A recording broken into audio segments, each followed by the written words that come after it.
Yeah, so Cam's asked me to come along today to talk about nutritional management in waterlogged soils, and today a lot of the focus is going to be around nitrogen, and in particular I guess trying to answer the question that's posed on that slide: should we be top dressing N to our waterlogged crops? I think the answer is probably yes and no. It's going to depend on the circumstances, and hopefully in this presentation I can shed some light around the circumstances where putting nitrogen on might pay, and the circumstances where clearly you're probably better off just putting the urea spreader away and forgetting about making that investment.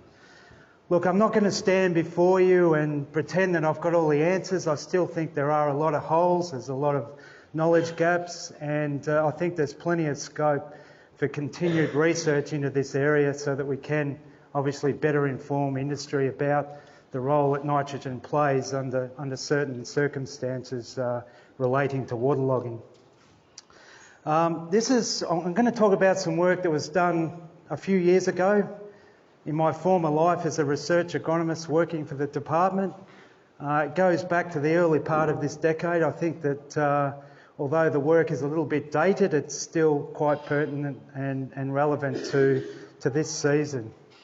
And this was work that was funded by the GRDC, the Federal Department of Agriculture, and also the Victorian State Government. So I'm going to start by talking about a trial that was conducted at Tarrington near Hamilton in 2013.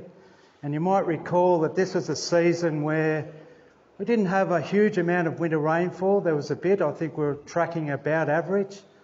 And then you might recall that towards the end of the season we had a nice, soft, cool finish, ideal for the partitioning of biomass into yield. So in this graph I've got water-filled pore space expressed as a percentage. So we're tracking topsoil moisture through the growing season. And obviously the higher that percentage, the more water is occupied in the pores and the less oxygen. So the higher the percentage, the wetter the soil. So you can see that by the end of winter, early spring, we went through a short period of crop inundation. So we actually had water ponding on the soil surface for a couple of weeks. So under these circumstances, we conducted a couple of experiments. One involved using a technique called 15N labelled urea, which enabled us to determine the fate of that applied nitrogen. We could work out how much of that N was taken up by the crop, how much remained in the soil at harvest, and anything that was unaccounted for we assumed as being lost from the system. We conducted a number of treatments, but just for the purpose of this presentation I've just listed two very contrasting treatments. One where we deep banded the nitrogen up front at seeding, about 5 to 8 centimetres below the seed at seeding, and another where we top dressed nitrogen around the emergence of the first node, or GS31, which was the 19th of August. So you can see at harvest we were able to measure significantly better recovery of that applied N where we top dressed compared to where we deep banded. Where we deep banded, we could only account for about 12 to 15% from memory in the crop at harvest, and a small amount left over in the soil. Almost 75% of that applied N was lost from the system. Where we top dressed, you can see we got much better recovery, around 50% in the crop, and I think around 30% was remaining in the soil. So that was despite top dressing that. I think it was around this period here, just before it got really wet. So the reason why we got that better recovery from top dressing compared to deep banding was because we were supplying that nitrogen at a time when crops' demand for N is at its highest, around the beginning of that stem extension stage of growth. If we're putting too much N up front, this is obviously a time when crop demand for N is low. And in our wet soils, this gives the nitrogen a lot more opportunity to escape before the crop can actually utilise it.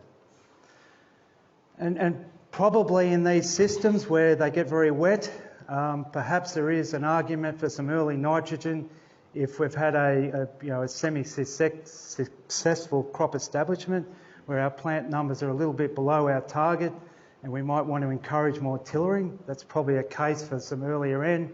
But generally, I think we're much better off delaying those applications to in-season.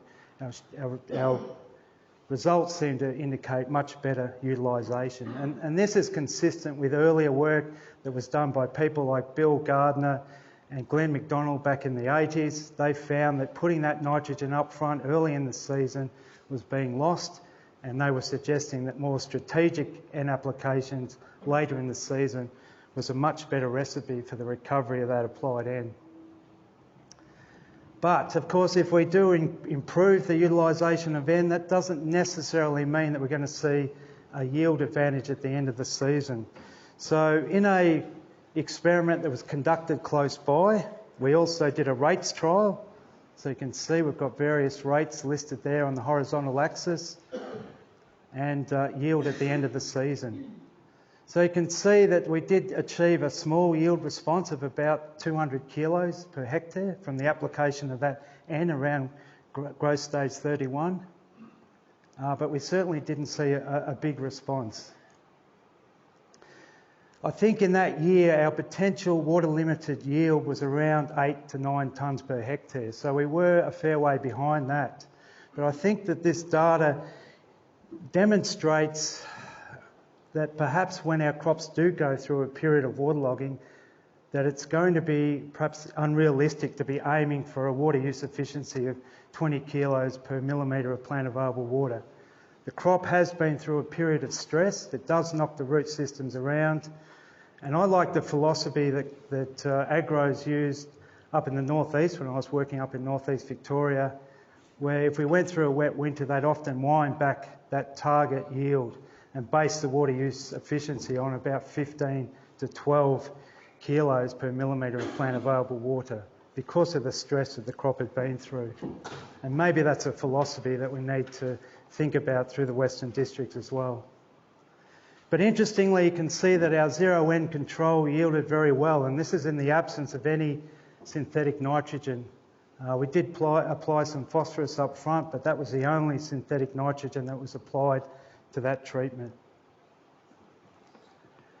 So why did the 0N yield so well at Tarrington? I think it had a lot to do with the fertility of the site. We had a lot of organic carbon in the top 20 centimetres of the soil. As the soil dried out, you can see that the topsoil moisture was maintained largely over that spring period, so we had moist conditions, and this was also at a time when obviously soil temperatures were increasing. So ideal conditions for the mineralisation of that organic matter present in the soil. And I suspect that there was probably a big flush of N that really benefited at that 0N control. And it's something that I think that we really need to think about, we need to factor in. And I think it's a big knowledge gap that we have through the Western Districts, is just how much mineralisation is taking place in our soils with a lot of carbon. It's doubtful that early on in the season, particularly before that waterlogging event, that mineralisation is going to contribute a huge amount to the crop. But I think that over that spring period, as it's coming out of the waterlogging event, there is a lot of potential for crops to tap into that potential source of N. And it would be really good if we could do some research looking at mineralisation in these cropping soils with large reserves of carbon, so that we're in a better position to be able to make nitrogen recommendations at the end of the day. At the moment, when it comes to in-crop mineralisation, it's a bit like driving at night without your headlights on. It's very difficult to predict how much is occurring, and it would be really good if we could have some more information in that area. So now I'm going to move on to a trial where we did go through a period of inundation. I haven't actually got the soil moisture data with me, but this site at Westmere in 2013 became very wet in, I think, early to mid-July, a little bit earlier than the Tarrington site. At the time, the SFS spray unit was spraying across the trial and left some really big ruts, so it was quite verging on the point of becoming too wet to traffic. And that water sat there for a while.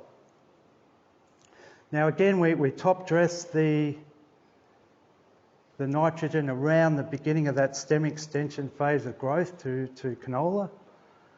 And at the end of the season, we measured quite a large yield response. In fact, we almost doubled yields, where we applied up to 100 kilos of N per hectare. But you can see that the big difference between the Tarrington site and the Westmere site was the fact that we didn't have as much fertility at the site. Nowhere near the reserves of organic carbon. Our deep soil N tests at the beginning of the season were much lower compared to Tarrington. And as a result, the zero N control wasn't able to tap into any potential mineralisation and yield as well in the absence of any synthetic N input. So I guess that the message that I'd like you to take away is that if your crops have been inundated for a short period of time and you're cropping in a situation where fertility levels are quite low, you're more likely to get a good investment from your nitrogen under those situations. And of course, back in 2013, as I said earlier, we had a really nice soft finish to the growing season, which really helped for that investment into nitrogen. So, short period of inundation in a low soil fertility situation, I think we're going to get a good return on investment into nitrogen. But what happens if we have a longer period of inundation where our crop roots are exposed to a prolonged period of saturated anaerobic conditions? Does nitrogen pay under those circumstances? So at Strathcalla in 2011, now you might recall back in 2011 we had a lot of summer rainfall at the back end of 2010 going into January 2011. I think we had around 300 millimetres of summer rainfall. I think you might remember a lot of headers getting bogged, a lot of headers getting stretched out as they were being pulled out of the bog. So we went into that 2011 growing season with a lot of moisture in the bucket. And really we just had average winter rainfall thereafter, but it was enough for water to pond on the soil surface for a long period of time. You can see, up to a couple of months really. And this was the consequences of it. Hopefully you can see the pictures from the back. So water obviously ponding on the surface for a long period of time. And you can see the consequences of that on root development of canola plants taken from this site compared to a nearby raised bed field experiment. So if you compare the two plants, you can see that the canola here's got a nice healthy taproot versus one that doesn't. And obviously a lot less above ground growth as well. But because we're in the game of science and because this wasn't a commercial paddock where our income was tied to it, we went ahead and we applied the nitrogen just to see what the outcome may have been. Were we going to get an N response under those circumstances? This is what the site looked like. This is the Undrained site on the 4th of November.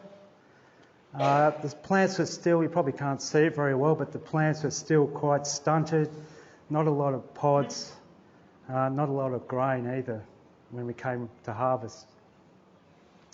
So what we found, if I can find my pointer, is a slight yield response from applying, and look, I should be honest, that's a trend towards a response. It wasn't actually significant. But a small yield advantage where we applied 25 units of N. And obviously there was just no response from applying really high rates of N. But, if you look at those yields, 1 to 1.2 tonnes to the hectare, you've probably spent $400 or $500 growing that canola crop. It'd be pretty hard to see an economic justification for proceeding with any nitrogen in reality. And I guess the other point that this data set highlights is that we don't get uniformity in waterlogging, and part of the reason why we had troubles showing a significant effect of treatment was because of the amount of noise in the data, because waterlogging just doesn't occur uniformly across even small areas. So when you scale up to a paddock scale, obviously there's going to be parts of the paddock where crops are going to be more waterlogged than others. And maybe under those situations when we're talking about top dressing and we're only wanting to top dress certain zones of the paddock, perhaps there's a role for variable rate and PA under those circumstances. Just out of interest, on the nearby raised bed site in 2011, obviously we're able to drain away a lot of that surface water. We haven't got water sitting on the surface for long periods of time. And you can see that the investment into nitrogen, if I can push the right button, has been far more fruitful. And obviously our grain yields are 3 to 4-fold higher. So I guess really demonstrating that if we're talking about making big investments into nitrogen, perhaps we also need to make investment into drainage as well in these really wet seasons or the wetter parts of the Western Districts where we're perennially getting a lot of waterlogging from season to season. But obviously drainage is one option. I think Vicky might have also mentioned perhaps sowing earlier. Nowadays, of course, we've got a lot more options with winter wheats or winter canolas. So if we do get those earlier breaks, they become an option. And perhaps we can start to think about the agronomy as well in terms of sowing earlier, giving our crops more time to establish, and then perhaps being a bit more strategic about our nitrogen fertiliser management. Because I guess one of the criticisms of the work that we did was when we were top dressing, we're just dumping one dose of N. We weren't putting small doses incrementally. So that may have led to a slightly different outcome as well. So that's just picking up on the point of, if we look at the topsoil moisture on the tops of the beds compared with our undrained site, you can see how it's been able to mitigate that waterlogging in the top layers of the profile. Just very quickly, another example of crops being inundated. This is Pugsley wheat sown on the 21st of May in 2010.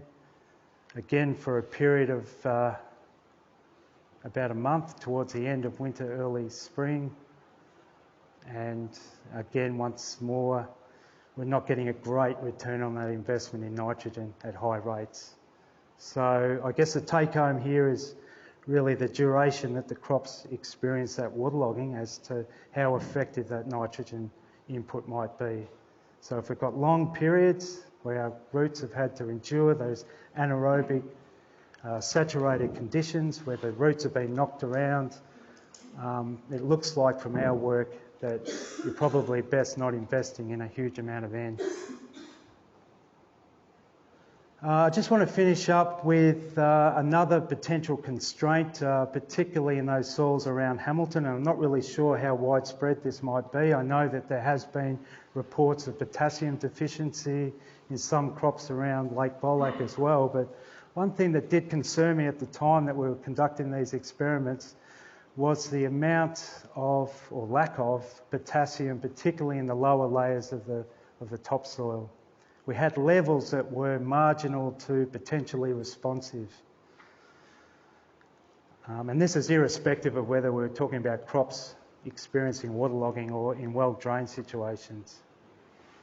So here's some work that was conducted over at Rothamsted in the UK, where they compared nitrogen responsiveness to different backgrounds of exchangeable Ks. So this one's obviously marginal to responsive situation versus one where we've got a plentiful supply of exchangeable K. And you can see how much steeper the response curve is if we correct the potassium deficiency.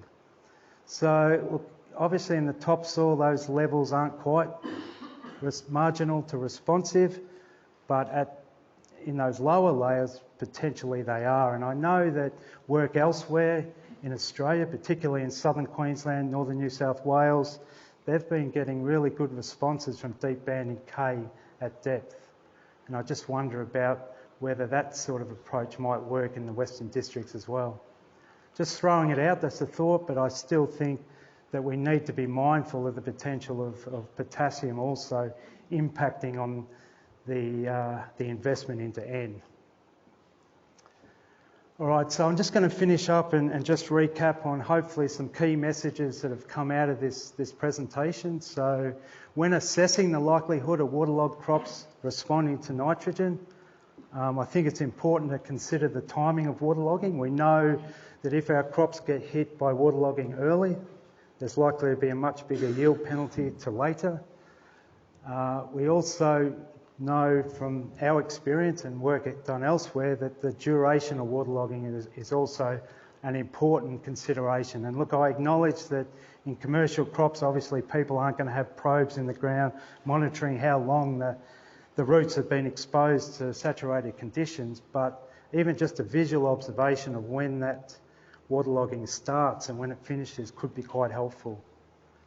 And also I think you need to pay attention to the background soil fertility. Look, once upon a time I was a big advocate of deep soil end testing at the beginning of the season to try and work out whether the site was going to be responsive or not, and I still think that that's an important step in the low to medium rainfall zone, but in the high rainfall zone it's a little bit doubtful, I guess, about how much of that N that's available at the start of the season the crop's able to utilise. So I guess I've changed my attitude a little bit in these wetter environments. But I still think that it's important to have that knowledge, particularly around carbon and how much mineralisation we might be getting. So just in a nutshell, I guess our research tends to suggest after short periods of inundation in low fertility situations, we're likely to get a lot better returns for our investment into nitrogen. So look, I might just wind it up at that, and we can open up for some discussion or questions if you'd like, if we've got enough time. Just join me in thanking Rob for his presentation. Thank you.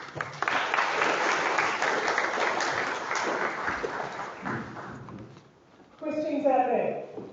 Rob, your thoughts, we'll talk canola for a start. The canola, from the road, the canola looks healthy, it's half green, even though it's been under some sort of waterlogging for a few months. Yeah. Should we really be looking at root health rather than plant health as a better guide? Yeah, I think that's a wise comment that you make, Drummy, I think, and I did mean to say that. I mean, you did see those pictures there. So, you know, especially if you're in doubt about how long that water's been sitting there, it's probably a good idea to get a shovel out, dig the plants up and try and separate the soil away and just actually have a look at the roots. And maybe you might need a magnifying glass just to have a look at the presence of root hairs, and obviously that's the site where a lot of the nutrients and water is absorbed. So just making some sort of assessment about the root health and its ability to absorb any applied fertiliser is probably a good step to take. I was just wondering, we've still got water running off the drums, so we'd like to put the urea on. It's going up in the creek.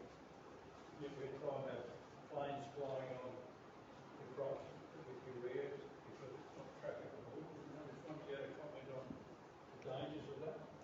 Yeah, certainly that is a real danger because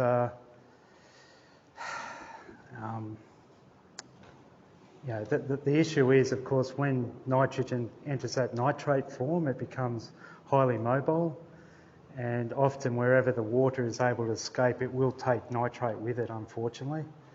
I suppose, just to make it, a bit more complex, and if you're top dressing the nitrogen and the soil's really wet, there is a chance that most of the N might stay in the ammonium form and it won't enter that nitrate form under anaerobic conditions.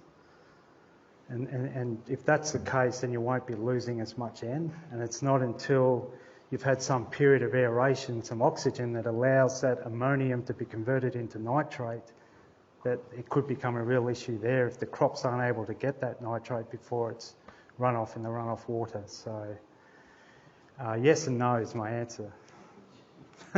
Typical scientist. So you're saying when the urea goes on, it's not actually in it's dissolvable, but it's not in the form that might run off until it actually is converted through that cycle into nitrate? That's correct, yeah. So what about if you put the nitrogen, like one of the things that's happening this year, like it just starts to dry up a little bit. And, so you go for it then, knowing full well that you're going to get, and they're being pretty accurate with what they say. Are you better to go for it then, or wait till you've had it and then whop it on? Yeah, that's a tough one. Yeah, I think it really, again, it just comes back to the state that your roots are in. You know, and if you've come out a long period of waterlogging, it's probably wise to wait, especially if there's the possibility of follow-up rain and it's going to get wet again. And but if, again, it's timing. But if we're starting to go into a spring period where the soil temperature are increasing, the likelihood of coming out of waterlogging is increased. Perhaps under those circumstances, you can go ahead and put that N out. But again, it really comes back to the crop roots and what sort of condition they're in. So it's really an assessment that you need to make, I think. I don't know if I've answered your question, but it's a pretty tough one to answer, obviously.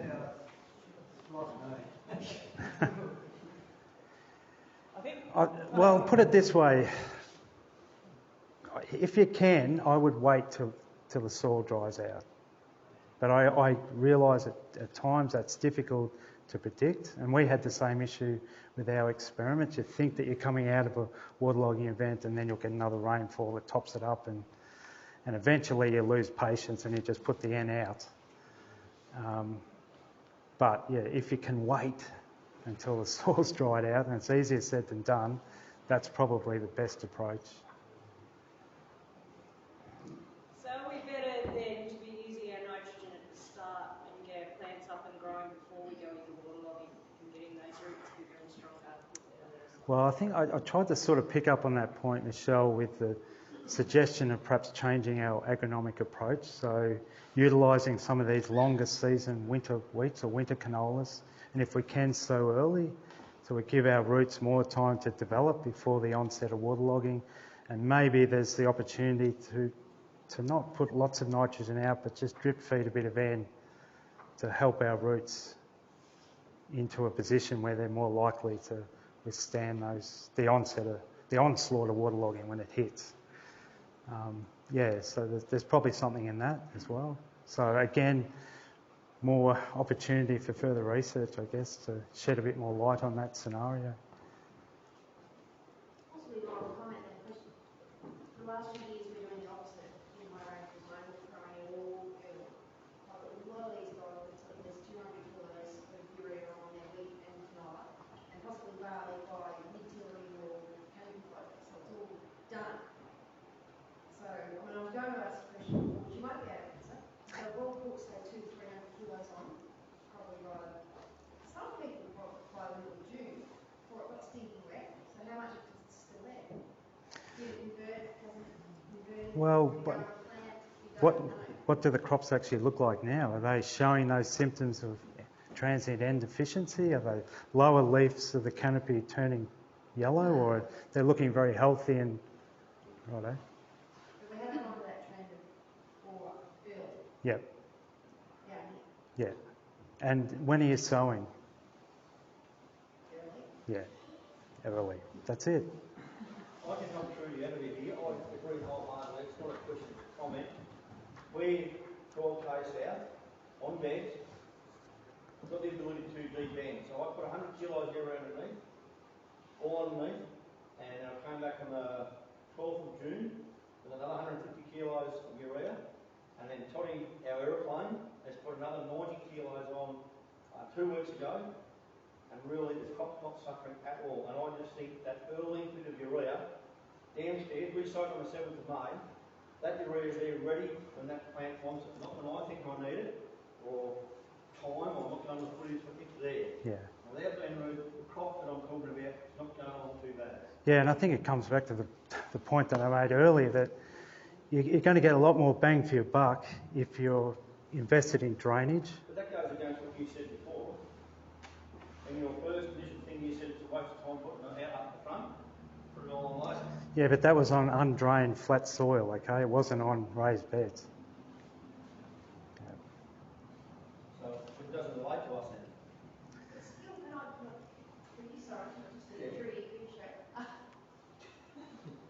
doesn't, but it's just, the weed doesn't take it up until it starts to elongate. Like we are putting it out, but it's not actually, that's when like the graft was when the peak demand period is, it doesn't pull it out of the soil, it doesn't pull it into itself and then move around the leaves. It's still in the soil, isn't it?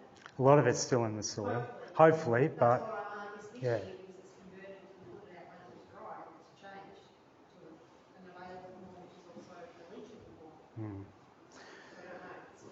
So, I mean, I guess the question is, when did it get really wet in your environment too? That's the other thing you need to consider. Was it quite dry to start with and then it got wet quickly? So that's the other factor too, yeah.